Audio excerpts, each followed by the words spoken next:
In the 1800s, the town of Rye offered public education by way of several one-room schoolhouses. These schools were located in the east, west, south, and center districts of the town. Each schoolhouse had one teacher, and the teachers reported to and were supervised by a superintendent of schools. Each year, the superintendent wrote a report to the town that included an update of the physical buildings and maintenance, teachers, their salaries and evaluations, student attendance, achievement and discipline, and the learning materials and the curriculum. Readers can get a sense of what schools are like and the expectations of parents, teachers, students, and the town. Although the library was a necessity for many to get books, the town of Rye did not have a library until 1911, and the schools didn't have one till later. The first schools did not cost much money to build because they were not very stable or strong. However, later, in the 1880s and 90s, the schools were rebuilt with a more expensive budget. The cost of building schools went from $500 to $3,000 in about 55 years. For example, in the South District, a new brick schoolhouse was built in 1881 at an expense of nearly $3,000. There were many schools in Rye. Students walked to and from school. Kids did not often play at school since there were not many areas for recess. The school bell rings and between 40 and 60 students enter the one-room schoolhouse. In fact, the number of students that entered the schoolhouse differed each term. In the summer term, the average number of students that attended school was 40 children, and the average for the winter term was 60. Students that entered the building ranged from the ages of 6 to 21. These students went to school 6 days a week, Monday through Saturday. As they entered the schoolhouse, the teacher took their attendance in the school register. This was one of the teacher's many duties. It is stated in the directions for filling in the register. The teacher is required to keep the register in all particulars and fill all the blanks. They also had to record the number of corporal punishment cases involving students. There were 4 cases of punishment in the first term of 1856. Corporal punishment was often used in the school environment, which is prohibited today. Along with corporal punishment cases, schools were required to record the teacher's wages. Female teachers were paid $15 a month, while male teachers were paid $35 a month. As you can see, there was a large gender wage gap between the teachers' salaries. Records of the school supplies were also written down in the register. School register, it can be read. How many of what books of reference belong to the school? 0. Fowles Geographical.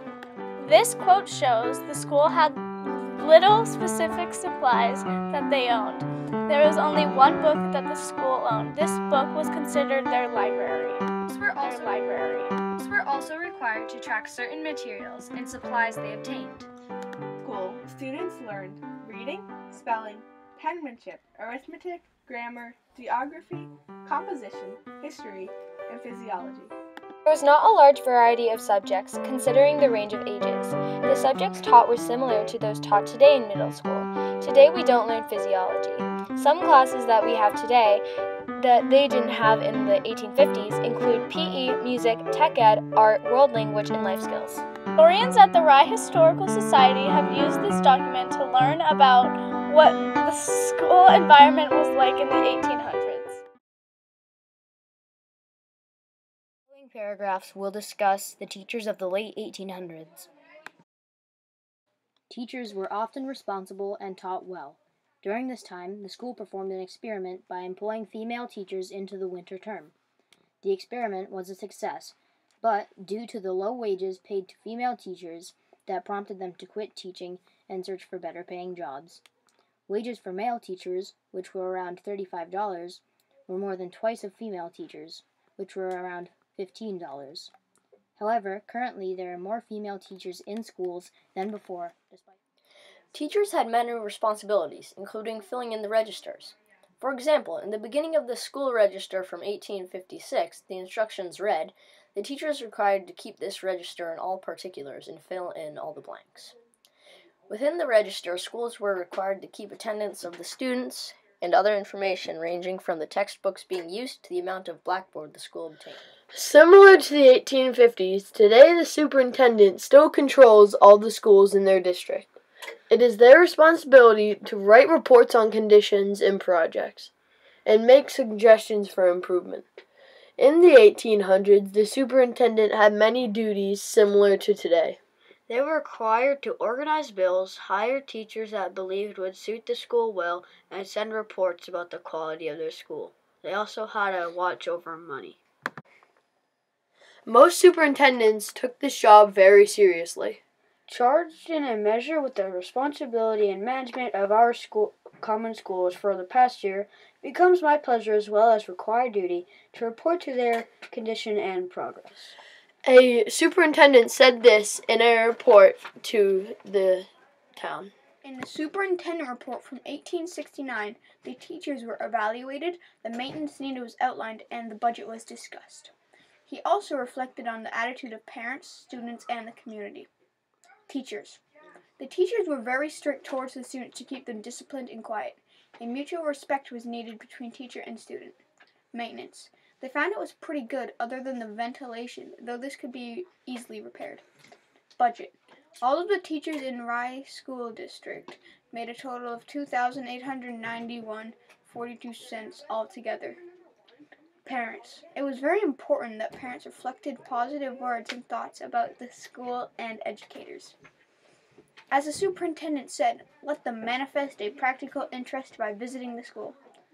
Students. The students were expected to be quiet and do their work during the school day. All in all, parents still guide their children towards a positive look on education.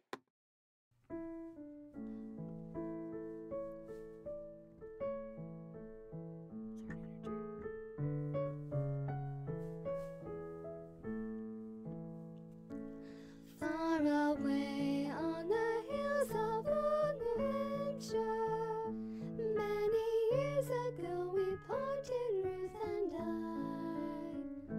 by the stream where we wandered in the gloaming. It was there I kissed my love a sigh goodbye. She clung to me and trembled when I told her, and pleadingly she begged of me to stay. We parted and I left her broken hearted in the old New Hampshire village far away. Now the sunshine lingers